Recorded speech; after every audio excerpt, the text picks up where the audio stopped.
Hey everyone, welcome back. Thanks to all of you that joined in on my live stream or viewed it later and sent messages or left comments. I really appreciate the support. I'm also very much welcoming your tips and tricks and suggestions, how to do things better. I know I say too much and I don't really focus on the camera like I should.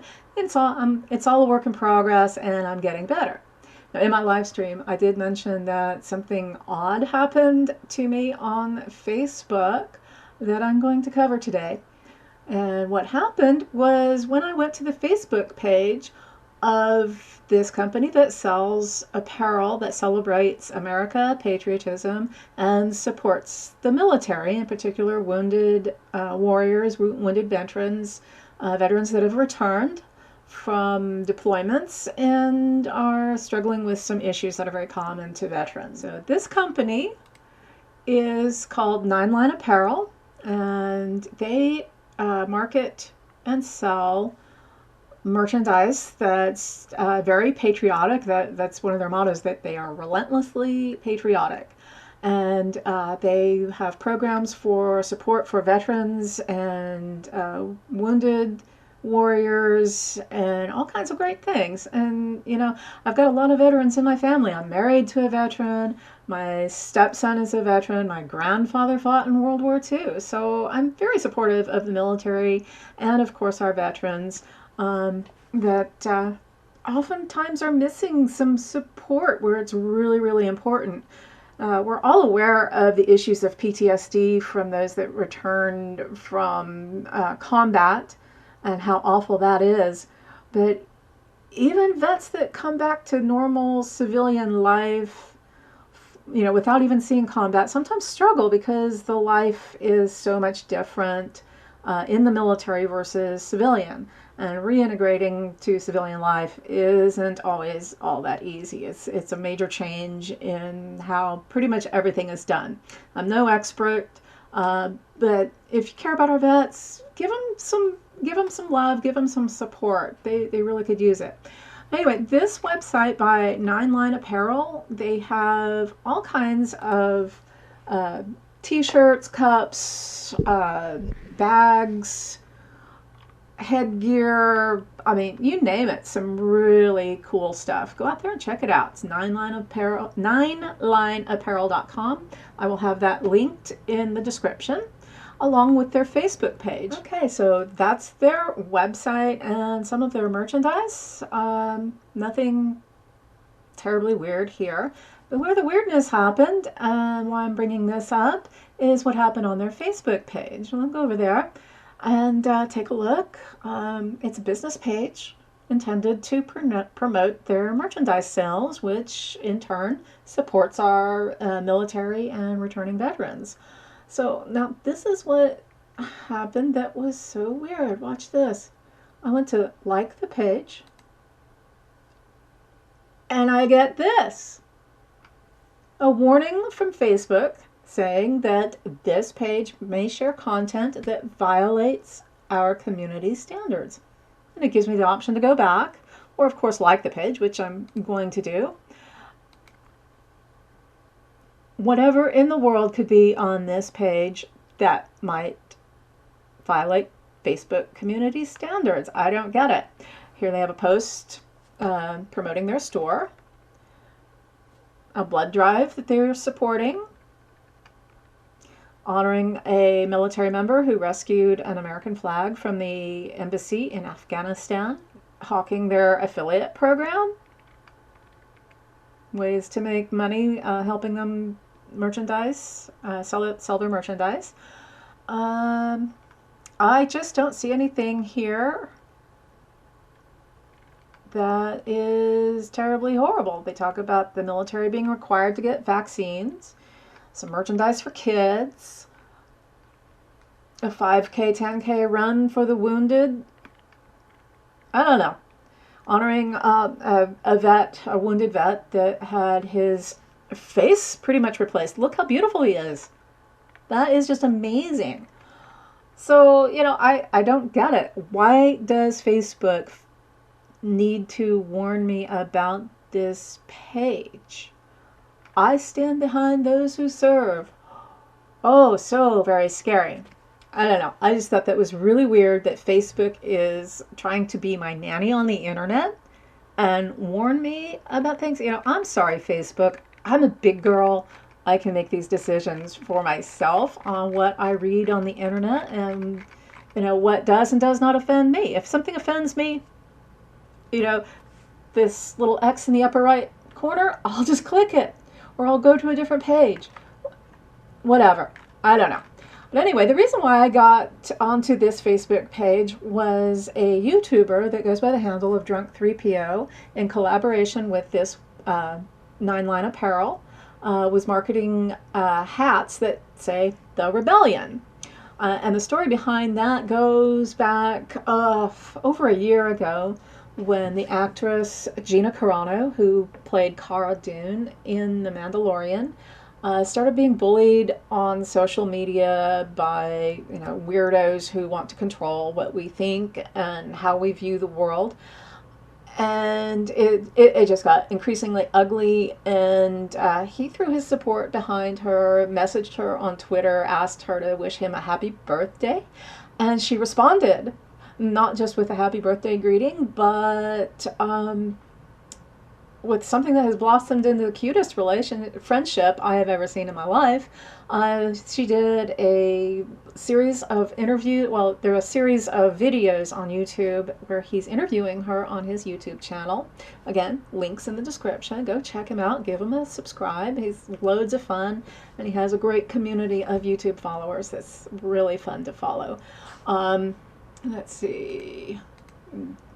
Here's his channel right here, if it'll come up. Yep.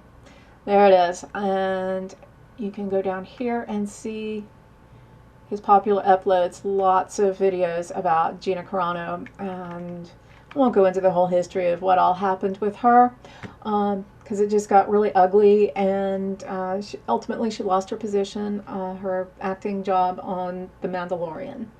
Anyway, so his support of her turned into a promotion of merchandise, mainly t-shirts and some other items with mottos such as "Welcome to the Rebellion" or just "The Rebellion." And NineLine got word of this, and they are collaborating together to promote this merchandise.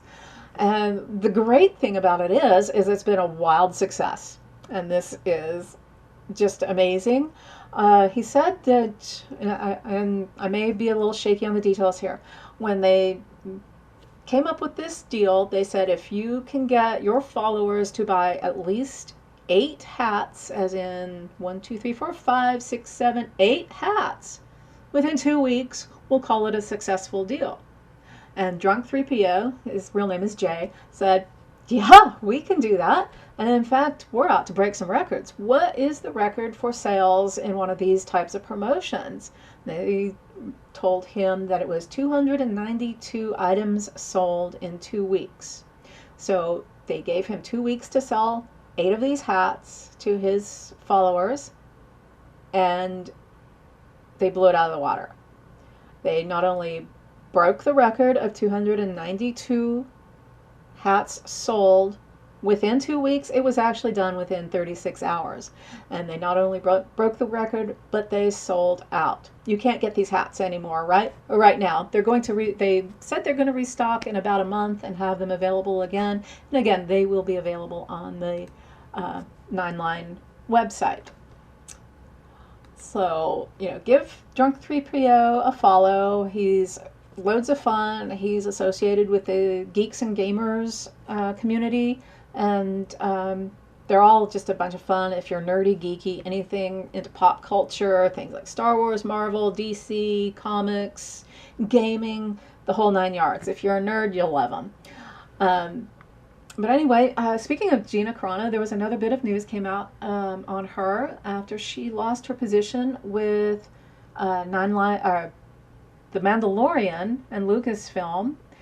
She got an offer from Ben Shapiro to do a interview with him, and that's linked in the description, as well as collaborate on a film project together.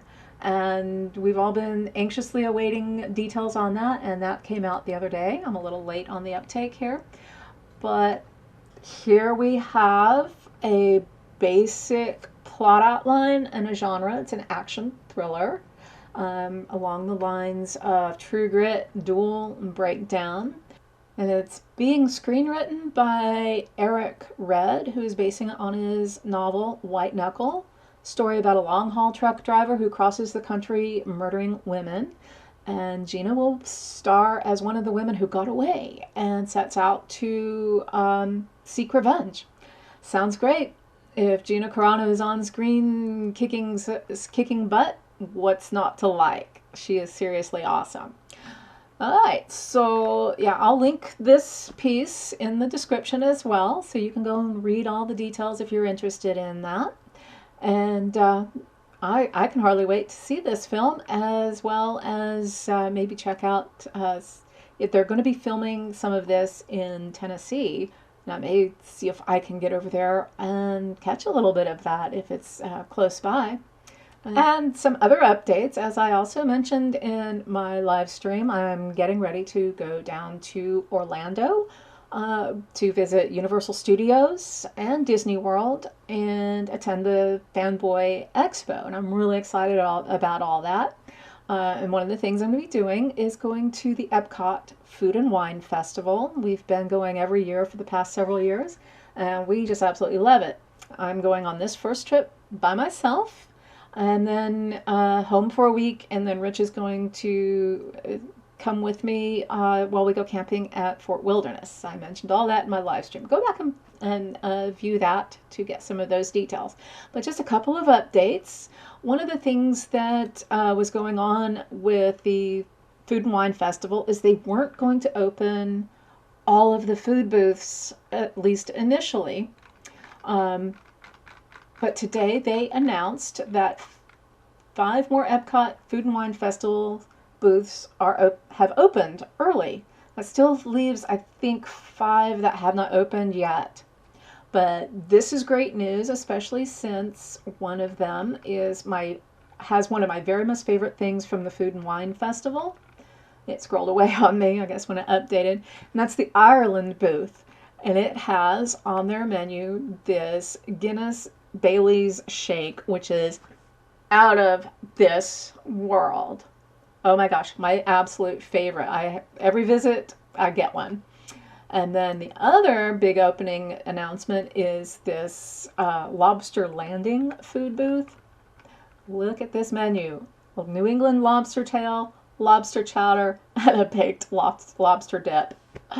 Be still my heart. I know where I'm going to be visiting a whole lot on this trip, maybe both trips, because this looks just absolutely amazing. And I've got to give a plug to the Disney Food Blog. I kind of stole their content here. I put a link in the description to their website. Not only do they cover all things food and drink around Walt Disney World and Disneyland, they also have updates on other events and merchandise and breaking Disney news and a whole lot more. The Disney Food Blog, a like and follow. You can subscribe to their YouTube channel. You can subscribe to newsletters and updates. Follow them on Facebook. It's a really great place to get updates on all things Walt Disney World and not just food. I absolutely adore them. Another great resource for the Epcot Food and Wine Festival is an app you can put on your mobile phone to help you follow along on the menus and set which ones you want to get, which ones you've had, post your own reviews. It's called the WDW Food and Wine App. And here it is on the Google Play Store. It's also available for Apple devices, iOS. I'm not an Apple girl, I'm totally Android. But here it is on the Google Play Store, and you can see some of the screenshots from the app here, where they have the menus and the prices. You can even sort and filter by things that are gluten-free or kid-friendly, things that the kids might like. It has a map of all the food booth locations, and you can fill in details along with your own notes and reviews and favorites and keep track of which ones you want. It'll even calculate the price of all your favorites or wished for items, which can be kind of a scary thing. So get that app, and it's great if you're going to the Food and Wine Festival. Okay, that's it for now. Thanks for tuning in. I will have some updates when I get to Orlando from Universal Studios, the Fanboy Expo, Disney World, including the Epcot Food and Wine Festival. I'll be showing around some resorts as well as restaurants and maybe taking some walk through the parks. So stay tuned for all that, and we'll see you then. Bye.